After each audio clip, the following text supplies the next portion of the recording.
சீனா Taiwan பிரச்சனை அப்படிங்கிறது நாளுக்கு நாள் அதிகரிச்சுட்டே இருக்கு. நம்ம ஊடகம் பேசலை, நம்ம பேசலை அப்படிங்கிறதுக்காக அந்த பிரச்சனை இத்தோடி முடியலை.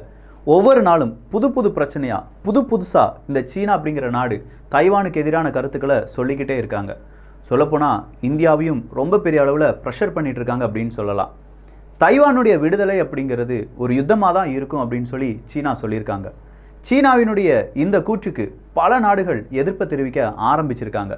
G7 நாடுகள் எல்லாமே சீனாவை தனிமைப்படுத்தணும் அப்படின்னு சொல்லிட்டு இருக்காங்க. சரி, இன்னைக்கு தைவானை சுற்றி கிட்டத்தட்ட 51 சீன இராணுவ ஹெலிகாப்டர்ஸ் விமானங்கள் அப்படிங்கிறது பறந்ததாகவும் அதில் 25 விமானங்கள் தைவானுடைய வான்பரப்புக்கு வந்து சென்றதாகவும் தைவான் ஒரு ரிப்போர்ட்டை கொடுத்துருக்காங்க. 51 விமானங்கள் மட்டும்தானா? இல்லை, 6க்கும் அதிகமான கப்பல்களும் தைவானை சுற்றி வட்டம் போட்டுக்கிட்டே இருக்கான். ஆனால் இந்த தைவான் பிரச்சனையை அமெரிக்கா எப்படி ஹேண்டில் பண்ணுறாங்க? இதில் இந்தியா ரொம்ப நாசுக்காக சில பல கேம்ஸை விளையாண்டுட்டு இருக்காங்களே, அது என்ன? இந்தியாவுக்கு இந்த தைவான் பிரச்சனை அப்படிங்கிறது வேற ஏதாவது பிரச்சனையை கொண்டு வருமா? பல கேள்விகள் இருக்கலாம். அந்த கேள்விகளுக்கான விடையாகத்தான் இந்த ஒரு பதிவு இருக்க போகுது. அன்பு தமிழஞ்சங்களுக்கு தமிழ் பொக்கிஷத்தின் வணக்கங்கள்.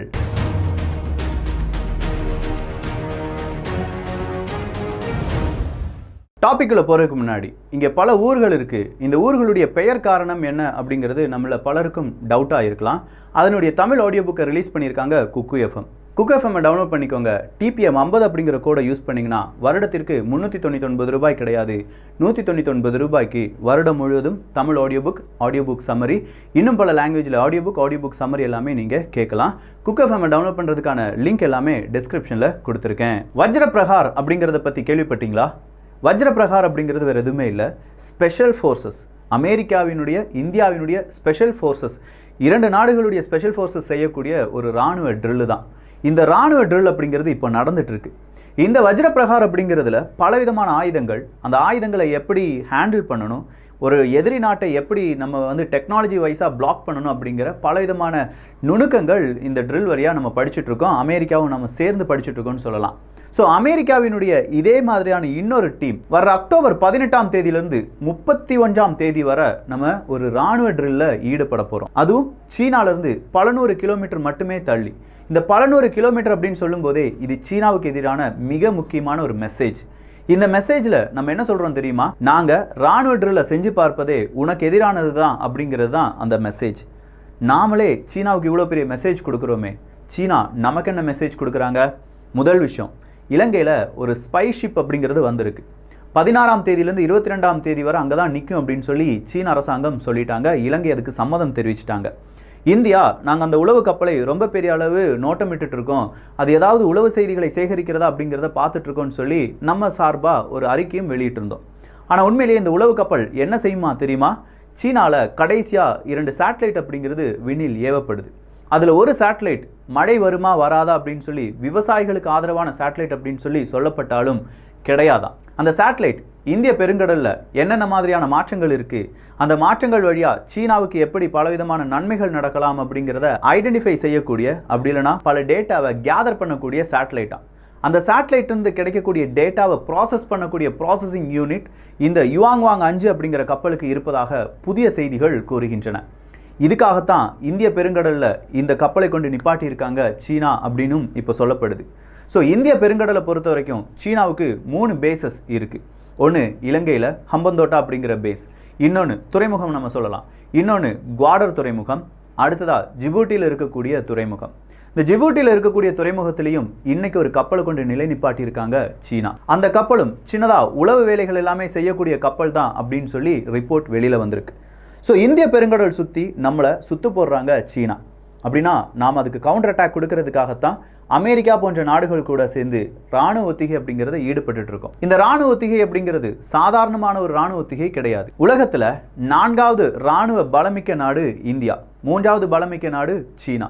இந்த 2 நாடுகளுமே மிகப்பெரிய அளவு மோதிக்கொள்ள போகிறது. யார் கூட தெரியுமா? ஒன்று சீனா அமெரிக்கா கூட மோதணும். 1வது இடத்தில் இருக்கக்கூடிய நாடு இராணுவ பலத்தில் அமெரிக்கா தான் ஃபர்ஸ்ட் இருக்காங்க. அந்த அமெரிக்கா கூட 4வது இடத்துல இருக்கக்கூடிய இந்தியாவும் ஒன்று சேரும்போது பலம் அப்படிங்கிறது அதிகரிக்கும். 21வது இடத்துல இருக்காங்க தைவான் இராணுவ பலத்தில். இந்த 21வது இடத்துல இருக்கக்கூடிய தைவானும் இப்போ என்ன செய்ய ஆரம்பிச்சிருக்காங்கன்னா அவங்களுடைய இராணுவ பலத்தை அதிகரிக்க ஆரம்பிச்சிருக்காங்க. ஏன்னா தைவானுக்கு இப்போ சின்னதாக ஒரு சிக்னல் கிடைக்க ஆரம்பிச்சிருச்சு. எப்போ வேண்டுமானாலும் சீனா நம்ம நாட்டுக்குள்ளே நம்மளை அடிக்கிறதுக்கு வரலாம், இந்தந்த பாதையிலேருந்து வரலாம், இந்த மாதிரி ட்ரில் அவங்க மேம்படுத்தி நம்மளை சுற்றி வளைக்கலாம். 6 இடங்கள் அப்படிங்கிறது அவங்களுடைய ஃபோக்கஸ் பாயிண்டாக இருந்தால் அந்த 6 இடங்களையும் சுற்றி நாம் எப்படி தாக்குதல் நடத்தலாம் அப்படிங்கிறத இப்போ தைவானும் ஸ்டடி பண்ண ஆரம்பிச்சிட்டாங்க. தைவானுடைய விமானப்படை ரொம்ப பெரிய அளவு இப்போ என்ன செய்ய ஆரம்பிச்சிட்டாங்க தெரியுமா? அவங்களுடைய விமான ஒத்திகை எல்லாமே செய்து பார்க்க ஆரம்பிச்சிட்டாங்க. இதுக்காக தைவான் 6 F-16 V ரக விமானம் அப்படிங்கிறத இரவு நேர ட்ரில்லா நடத்தி காண்பிச்சாங்க. F-16 V ரக விமானம் அப்படின்னு சொல்லும்போது இந்த இரவு நேரத்தில் நடந்த ட்ரில்லில் 2 விமானங்கள் அப்படிங்கிறது ஃபுல்லாக ஏவுகணை எல்லாமே பொருத்தப்பட்ட விமானங்களாக இருந்தது. இந்த ஏவுகணை அமெரிக்காவினுடைய ஏவுகணைகளாக இருக்கிறது. ஆன்டி ஷிப் மிசைல்ஸ் அப்படிங்கிறது தான் ஏவுகணை. ஸோ ஆன்டி ஷிப் மிசைல்ஸை வச்சு தைவானுடைய விமானம் பறக்க விடப்படுகிறது. ஆன்டி ஷிப் மிசைல்ஸ் அப்படிங்கிறத ஏன் இங்கே அழுத்தம் திருத்தமாக சொல்கிறேன்னா, சீனா தைவானை அட்டாக் பண்ணுறதுக்கு கண்டிப்பாக கடல் வழியாகத்தான் முடியும், அதுவும் கப்பலில் வந்தால்தான் முடியும். ஸோ சீனாவை கொஞ்சமாக கட்டுப்படுத்த வேண்டும் அப்படின்னா அவங்களுடைய கப்பலை ஃபஸ்ட்டே அடிக்கணும். அப்படி அடிக்கிறதுக்கான ட்ரைனிங்கை இப்போ தைவான் எடுத்துகிட்டு இருக்காங்க. தைவான் இப்படி ஒரு ஸ்டெப்பை எடுத்து வச்சுட்டு இருக்கும்போது அடுத்ததா சீனாவை இன்னும் கொஞ்சம் கோபப்படுத்தலாம் அப்படிங்கிறதுக்காக தைவான் கூட நாங்கள் ட்ரேடு பேச்சுவார்த்தையில் ஈடுபட போகிறோம் அப்படிங்கிற அறிவிப்பை அமெரிக்கா கொடுத்துருக்காங்க. ட்ரேடு பேச்சுவார்த்தையா அப்படின்னா வியாபாரம் தான், வர்த்தகம் தான். வர்த்தகம்னா சாதாரண வர்த்தகமா இல்லை டிஃபென்ஸ் வர்த்தகமா? 2 வர்த்தகத்தையும் நாங்கள் ஆரம்பிக்க போகிறோம் அப்படின்னு சொல்லி அமெரிக்கா சொல்லியிருக்காங்க. அதுவும் சீக்கிரமாக இந்த வர்த்தக பேச்சுவார்த்தை இருக்கும் அப்படின்னு சொல்லும்போது வெப்பன்ஸ் அப்படிங்கிறது தைவானுக்கு கூடுதலாக வருவதற்கான வாய்ப்புகளும் இருக்கிறது. சீனா தைவான் பிரச்சனையில் இந்தியாவுக்கு என்னடா பாதிப்பு அப்படின்னு சொல்லி கேட்கலாம். கண்டிப்பாக சீனாவால் இந்தியாவுக்கு பாதிப்பு இருக்குது, மறுக்கவே முடியாது. ஆனால் தைவானை சீனா அடிக்கும்போது செமிகண்டக்டர் ஷார்ட்டேஜ் இந்தியாவுக்கும் வர்றதுக்கான வாய்ப்புகள் இருக்குது. ஒரு வருடத்தில் நாமும் தைவானும் சேர்ந்து செய்யக்கூடிய அந்த வியாபாரத்தினுடைய அளவு எவ்வளவு அப்படின்னு கேட்டிங்கன்னா $7 பில்லியன் அமெரிக்க டாலர். இந்த $7 பில்லியன் அமெரிக்க டாலர் அப்படின்னு சொல்லும்போது தைவான் இந்தியாவுக்குள்ள இன்வெஸ்ட்மெண்ட் அப்படிங்கிற பெயரில் ஒரு $2.5 பில்லியன் அமெரிக்க டாலரை இன்வெஸ்ட்மெண்ட்டாக செஞ்சு வச்சுருக்காங்க. செமிகண்டக்டர் ஹப்பாக இந்தியாவை மாற்ற வேண்டும் அப்படின்னு சொல்லி தைவானுடைய அரசாங்கமும் இந்தியாவினுடைய அரசாங்கமும் ஒரு அக்ரிமெண்ட்டில் கையெழுத்து போட்டிருந்தாங்க. அவ்வளோதானா அப்படின்னு பார்த்தா கீழேயே இன்னொரு க்ளோஸ் இருக்குது, ஃப்ரீ ட்ரேட் அக்ரிமெண்ட் அப்படிங்கிறது தான். இந்த ஃப்ரீ ட்ரேட் அக்ரிமெண்ட் அப்படிங்கிறது இந்தியாவும் தைவானும் பேச்சுவார்த்தையில் ஈடுபட்டு இருக்காங்க. அப்படி ஃப்ரீ ட்ரேட் அக்ரிமெண்ட் மட்டும் கையெழுத்து ஆகிருச்சு அப்படின்னா நாம் தைவானுக்கு எவ்வளோ பொருள் வேணாலும் ஏற்றுமதி பண்ணலாம், தைவான் நமக்கு எவ்வளோ பொருள் வேணாலும் ஏற்றுமதி பண்ணலாம். அப்படின்னா சீனாவை தைவான் நம்பியிருக்க வேண்டிய ஒரு கட்டாயம் இருக்குமா? இருக்காது.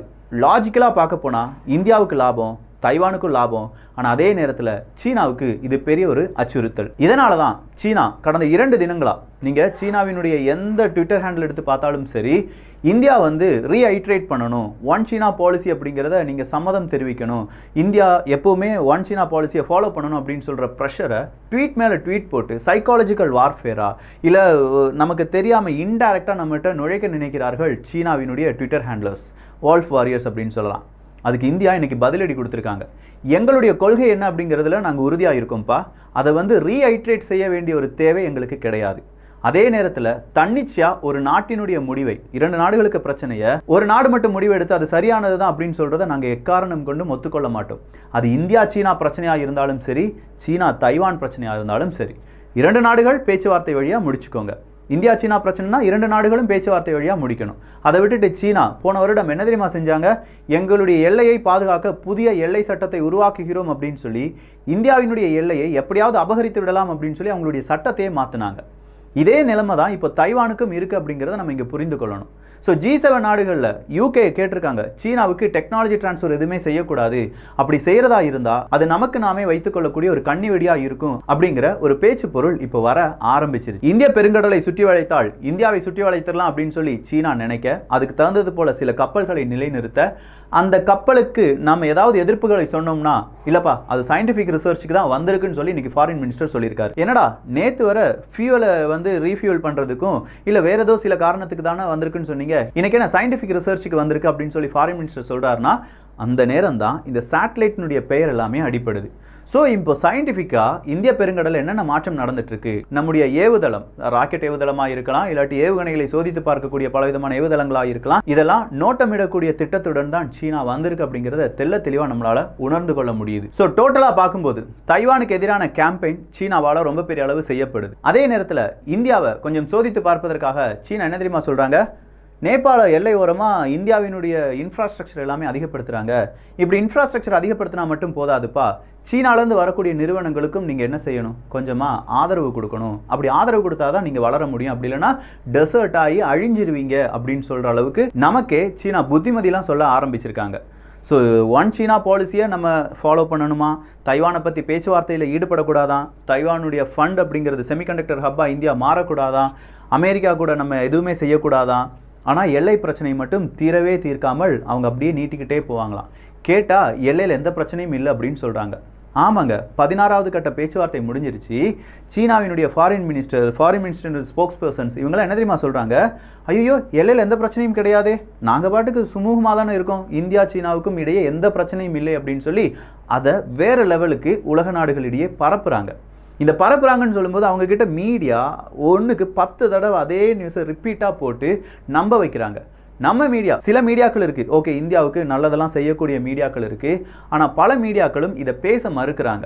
இதை பேச மறுப்பதனால் என்ன நடக்குது அப்படிங்கிறதே நமக்கு தெரியலை. ஒரு கட்டத்தில் இந்தியாவுக்கு எதிராக இவ்வளோ பெரிய காய் நகர்த்தப்படுகிறது அப்படிங்கிறத நம்ம உணரும் போது காலதாமதமாகி உணர்ந்து விட்டோம் என்றால் அது நமக்கு பெரிய பிரச்சனையாக மாறிவிடும். சரி, இப்போ கடைசியாக அப்டேட் என்ன, சீனா மற்றும் ஜப்பான் 2 நாட்டு தலைவர்களும் பேச போகிறாங்க. ஜப்பானுக்கும் சீனாவுக்கும் ஆகாதில்ல அப்படின்னா ஏன் பேச்சுவார்த்தையில் ஈடுபட போகிறாங்க, வேறு எதுவுமே இல்லை. ஜப்பானுடைய டெலிகேட்ஸ் தைவானுக்குள்ளே போக போகிறாங்க அப்படிங்கிற இன்ஃபர்மேஷன் பாஸ் ஆனது. ஐரோப்பிய ஒன்றியத்தினுடைய தலைவர்களும் தைவானுக்குள்ளே போக போகிறாங்க அப்படிங்கிற இன்ஃபர்மேஷனும் வந்தது. இது இரண்டையும் தடுப்பதற்காக இப்போ சீனா என்ன செய்கிறாங்கன்னா, ஜப்பான் கூடயும் ஐரோப்பிய ஒன்றிய நாடுகள் கூடயும் பேச்சுவார்த்தையில் ஈடுபடுறாங்க. நான்சி பெலோசி அவர்கள் வந்ததுக்கே இங்கே டப்பா டான்ஸ் ஆடிருச்சு. இனி நீங்களும் உங்களுடைய தூதரக அதிகாரிகள்லாம் தைவானுக்குள்ள அனுப்பிட்டீங்கன்னா ரொம்ப பெரிய அளவு சப்போர்ட் தைவானுக்கு கிடைச்சிரும். ஒன் சீனா பாலிசி வெறும் கனவா மட்டுமே மாறிவிடும் அப்படிங்கிறது தான் இப்போ சீனா வைக்கக்கூடிய வாதம். ஆனால் ஜப்பான் இதை கேட்பாங்களா? ஜப்பான் அந்த ஒரு பொழுதுக்காக, அந்த ஒரு நொடி பொழுதுக்காக காத்திருக்காங்க. சீனாவை எப்போ அடிக்கலாம், எப்படி அடித்தா சீனாவுக்கு பெரிய இழப்பை ஏற்படுத்தலாம் அப்படிங்கிறதுக்காக ரொம்ப பெரிய அளவு அவங்களுடைய காய் நகர்த்தலை செய்து வருகிறது ஜப்பான். ஸோ ஓவராலாக பார்க்கும்போது அடுத்த மாதம், அதாவது அக்டோபர் மாதம், செப்டம்பர் அக்டோபரில் அமெரிக்கா நம்ம நாட்டுக்கு வந்து பெரிய ஒரு இராணுவ ட்ரில்லாம் நடத்தும் போது இன்னும் பல பரபரப்புகள் அப்படிங்கிறது இருக்க நிறையவே வாய்ப்புகள் இருக்கின்றன. ஆனால் இதற்கு மத்தியில் ரஷ்யா சீனாவினுடைய கூட்டணி உருவாகுமா அப்படிங்கிறத மட்டும்தான் நம்ம இங்கே உன்னிப்பாக கவனிக்கணும். ஓஸ்டாக் 2022 சீனாவினுடைய இராணுவ வீரர்கள் ரஷ்யாவுக்குள்ளே போகிறாங்க, இராணுவ ட்ரில்லுக்கு தான்.